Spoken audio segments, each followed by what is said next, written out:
Assalamualaikum warahmatullahi wabarakatuh. Saya Muhammad Rizky Taufik Rahman dengan NIM 161140048 Rombel Sport Management and Event, mata kuliah komunikasi olahraga. Jadi di sini saya akan menjelaskan tentang sejarah komunikasi, konsep dasar komunikasi, dan tujuan komunikasi itu sendiri. Yang pertama, sejarah komunikasi. Sejarah komunikasi pada mulanya hanya merupakan upaya atau cara manusia menyampaikan ide, gagasan, kemauan maupun hasrat dan lain sebagainya.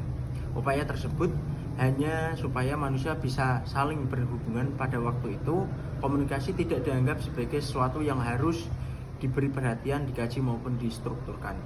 Pada perkembangan awal, batasan komunikasi yang dapat kita terapkan adalah percakapan atau penyampaian gagasan antar manusia secara lisan dan bertatap muka, baik berupa pidato maupun diskusi, dengan tujuan mendidik, membangkitkan kepercayaan, dan memberikan perasaan orang lain. Kemudian komunikasi terus berkembang, tidak hanya menyampaikan gagasan melalui lisan. Hal ini terus berkembang setelah ditemukan kertas, penemu mesin cetak, dan surat kabar pertama. Setelah surat kabar peradaban manusia juga berkembang dan ditemukan radio, film, televisi, dan sejumlah media sosial, komunikasi terus berkembang dengan baik. Yang kedua, konsep dasar komunikasi. Ada beberapa hal tentang konsep dasar komunikasi, antara lain komunikator, komunikan atau penerima pesan, media, dan yang terakhir efek atau umpan balik. Komunikator itu merupakan individu atau sekelompok individu yang berperan sebagai penyampai informasi kepada individu yang lain.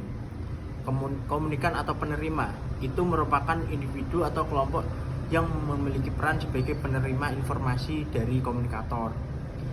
Kemudian ada pesan, yang merupakan informasi yang disampaikan oleh komunikator kepada penerima.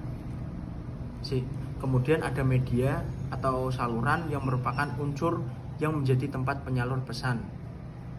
Kemudian ada efek atau umpan balik. Unsur ini menggambarkan bagaimana dampak dari proses penerima pesan informasi dari komunikator kepada penerima. Dan yang terakhir adalah tujuan komunikasi itu sendiri. Kita tahu manusia adalah makhluk sosial. Bahkan tidak ada seorang pun yang mampu hidup sendiri. Oleh karena itu, sudah selayaknya media komunikasi secara psikologis dapat membantu manusia dan menyatakan identitas dirinya, sehingga kita dapat menyampaikan apa yang ada dalam diri kita kepada orang lain. Pada umumnya, tujuan komunikasi itu antara lain memberikan pemahaman kepada komunikan atau penerima, memahami orang lain. Kita sebagai komunikator harus mengerti benar aspirasi masyarakat tentang apa yang diinginkan, kemauannya. Kemudian ada supaya gagasan dapat diterima orang lain. Kita berusaha agar gagasan kita dapat diterima orang lain dengan pendekatan, bahkan memaksakan kehendak. Kemudian ada menggerakkan orang lain untuk melakukan sesuatu demi mencapai sebuah tujuan. Cukup untuk penjelasan dari saya, kurang lebihnya mohon maaf. Terima kasih. Wassalamualaikum warahmatullahi wabarakatuh.